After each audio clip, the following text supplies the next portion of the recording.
Hello అండి. ఇవాళ recipe వచ్చేసి రవ్వ లడ్డు అండి. ముందుగా ఒక ప్యాన్ తీసుకొని ఒక 3-4 స్పూన్స్ దాకా నెయ్యి వేసుకోవాలండి.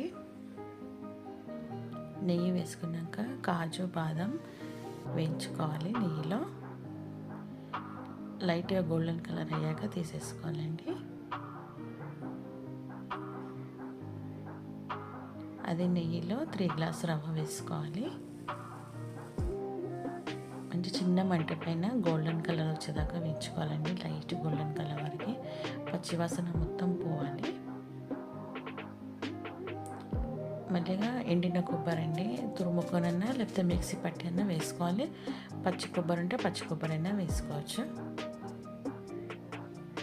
మళ్ళీ పైనుంచి కొద్దిగా కిస్మిస్ వేసుకోవాలండి. నెయ్యిలో వేయించుకుంటే అవి ఉబ్బిపోతాయి, అందుకే పైనుంచి వేసుకోవాలి కిస్మిస్ని. చిన్న మంట పైన మంచి కలర్ వచ్చేదాకా వేయించుకోవాలి. మళ్ళీ 1 గ్లాస్ షుగర్ వేసుకున్నానండి. మీకు స్వీట్ ఎక్కువ కావాలంటే ఇంకొక హాఫ్ గ్లాస్ వేసుకోవచ్చు. షుగర్ వేసుకున్నాక చిన్న మంట పైన వేయించుకోవాలి లైట్గా. మళ్ళీ వేయించుకున్న డ్రై ఫ్రూట్స్ వేసుకోవాలి. మళ్ళీ ఇలాచీ పౌడర్ కూడా వేసుకోవాలండి.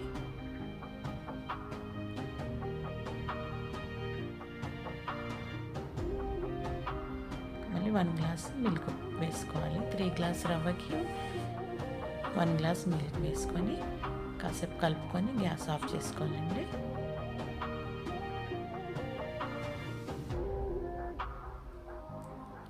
కొంచెం చల్లారాక లడ్డూలు కట్టుకోవాలండి. కొంచెం గోరువెచ్చగా ఉన్నప్పుడే లడ్డూలు కట్టేసుకొని పెట్టేసుకోవాలి.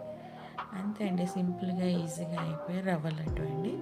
మీరు కూడా నచ్చితే ట్రై చేయండి, లైక్ చేయండి, సబ్స్క్రైబ్ చేసుకోండి.